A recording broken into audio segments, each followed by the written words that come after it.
Hello, and welcome back as once again we return to normal. Today's subject matter is self-esteem, self-worth, self-doubt, self-loathing, self-deprecation, matters of the self and matters of doubting the potential of the self. I'm not going to give some kind of analysis of how to fix this or what to do when you're feeling self-doubt or feeling critical or feeling like nothing is worth it or you're not worth it. However, something that I think we are chronically under-practiced in doing is noticing the patterns, noticing what the feeling of self-doubt, what it means, and where it comes from. And especially that latter part, where it comes from. This is very important because the way that many of us are trained to respond to feelings of self-doubt, inadequacy, and so on is we're just told, don't compare yourself to others. And that's as unhelpful as it gets. So this is what I'm going to speak about. Briefly, if you enjoy my podcast, please consider supporting it on Patreon. You will get access to some bonus episodes there, one bonus episode per week. And also my newsletter or bulletin, which I'll be launching next Friday. Today's date is Friday the 27th of June. And next Friday, which will be in July, that's when the bulletin will be launching. In any case, let's talk about self-esteem and related matters of the self. Oh, my name's Alex Hamo. I should have said that at the outset. And I'm the host. Okay. Since I can remember, since I was a little boy, have had quite sophisticated self-related doubts. And the sophisticated part involves, I think, the awareness I had of all the things that were wrong with me. Appearance, intelligence,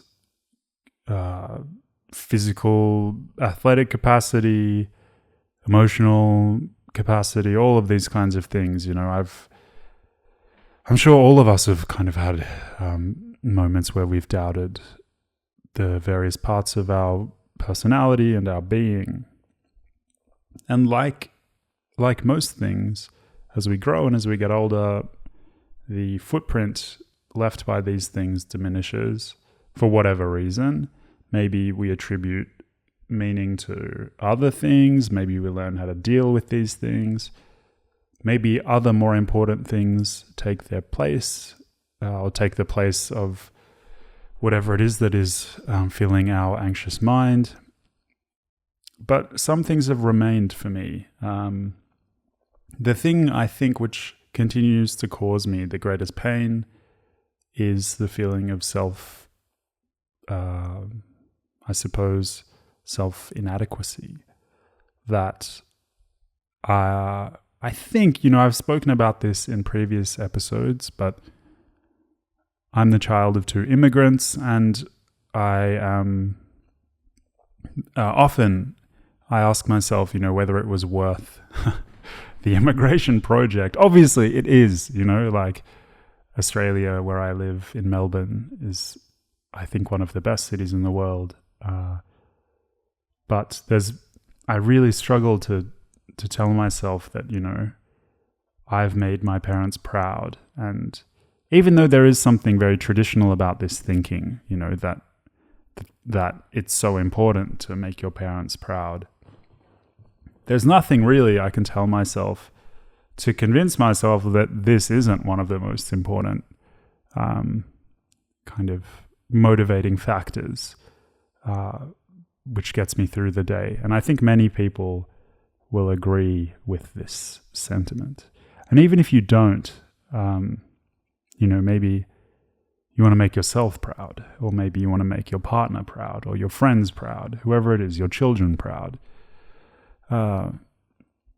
But it's very interesting that very few, like it's, being proud of yourself. We often say to other people, you should be proud of yourself. Yet, it's very hard to know what that means for me, what it means for us. Imagine it's strange to say, I'm very proud of my own achievement.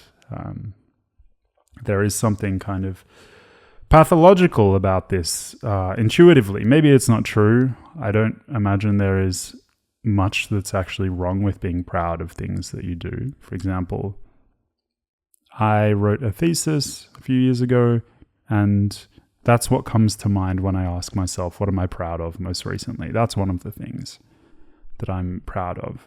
Not because of the final product, but because of all of the little steps I took along the way, which I think have really made me, a better friend and a better son and all of these things. But notice again, the thing that I'm proud of is the impact that it's having on other people, rather than the kind of lessons, the personal enrichment that I may or may not feel. And whether or not, it's fair for me to extrapolate this personal experience, the extent to which I should be allowed to extrapolate this personal experience is obviously something worthy of consideration. But I think in general, it's very difficult for many of us to retain a sense of pride in a way that feels comfortable, not in like a kind of, woke, oh my God, nothing, I'm totally selfless, whatever. Not in that way. But, the ego has to sustain itself. And one of the ways it does that is by kind of having a sufficiently firm idea of who we are. And pride, being proud of yourself and your own achievements, I think is one way to, one very difficult way that I really think as a society we need to work on. But that is something I think that allows each person to kind of move beyond feelings of inadequacy. Because I think when you're proud of your own achievements, when you really believe that things that you're doing are meaningful, you can really extract a lot of peace, meaning, whatever it is, that whatever way you describe the meaning of life, you can really extract a lot of meaning from the things that you're proud of. And I suppose the first step is learning how to be proud of things. Because if you're not proud of anything, right, your self-esteem is going to be, terribly corrupted. And your sense of self, I think, will be very low. And for many years, I had terrifically low self-esteem, especially as a teenager. This is something that is, I think, nearly universal. It just gets expressed in different ways for people. But as I do things and as I commit more and more time to things, my studies, my relationships, whatever it is, I'm able to to wake up each morning and have things to look forward to, things that I have directed a lot of energy and effort towards. And these are things in general for each of us that I really think make it easier to notice the good parts of our lives and of our personalities and of our character. And once this becomes a habit, I think questions of self-esteem and self-worth, they become less and less significant, or they become less and less common. I've noticed over the years that, through therapy and through, I suppose, medication and various things, and through continuing my studies, returning to my studies after a break, going through breakups and so on. After all of this, if you'd asked me 5 years ago, I would have told you that all of the difficult challenges that I've been through, that they would have destroyed me and that I would have felt as though my life was meaningless. But here I am, I'm not stoked, but I'm not, I suppose, I'm glad that I did all of the things that I've done. And that's not something that I could have said a year ago. Even though I think, I studied philosophy for many years, and something that I took from my studies was, the importance of trying to live in a principled way. And for me, one reason why that is important, living according to principles rather than making decisions, evaluating which decision you should make each time you have an important decision to make, thinking to yourself, oh my God, this is a totally new decision. How am I going to make the decision? I think I used to make decisions that way, and I've tried very consciously over the past few years to try and operate in a more principled way, to say, okay, here's what I believe. These are the values I have, regardless of which decision I think is, the best one.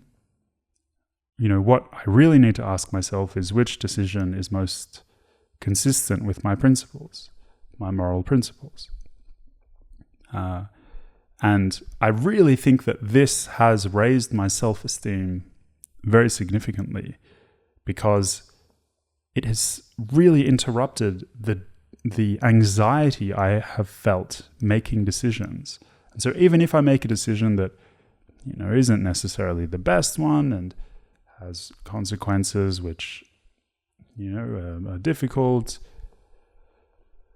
I at least am able to tell myself, at the time, that felt like the best thing for me to do, according to this set of principles that I haven't invented. They are universal principles, You can get these from religion, you can get these from philosophy, you can get these from, bros on YouTube, whatever.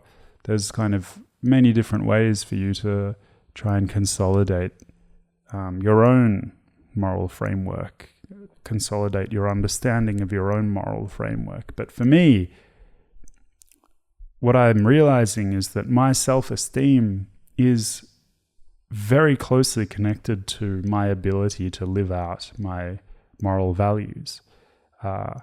And that when I am living in a way that's consistent with what I think is right, I feel a lot less concerned about the kind of person I am, what I look like, what people think of me, whether my parents are going to be proud of me. These questions I attribute a lot less significance to when I believe that I'm acting in a way that is consistent with what I think to be morally important. And this is something I encourage each of you to try. I think it's something all of you are already doing. Humans are moral creatures, whether we like it or not. And generally, we suffer greatly when we do things that are immoral. There is, I believe, something very difficult to explain, whether you can say, some people say we have a soul, some people say, the karma, whatever it is, but trying to capture the harm that people feel as a result of, kind of consistently behaving in an immoral way. It's very hard because obviously there is consequential harm, the harm that impacts other people, but I think the much more complicated harm to explain is the harm that is caused to one's worth, their own perception of their own worth. And I think that, this is a very kind of rudimentary and feels like a kind of, high school locker room thought or something. But yeah, I can very clearly see in my life and the lives of people around me that, when someone feels like they have done the wrong thing, they grieve and they suffer. A big part of that is obviously the harm caused to other people. But, the self, protecting the self is something difficult to do in an active way all the time. A lot of I think what the self needs in order to feel esteem, in order to feel worthy, is doing things, the kinds of acts that raise self-esteem are the kinds of acts that are consistent with morality, I believe. So this was a philosophical interpretation of questions of self-doubt and self-esteem. I hope it was helpful. If you're listening to this as a podcast, please like, subscribe, share, leave a comment or whatever. If you're watching on YouTube, you get to see my face, which is good for you. And I'm on Instagram, TikTok, and don't forget to subscribe on Patreon. Thank you. Have a nice day. Bye-bye.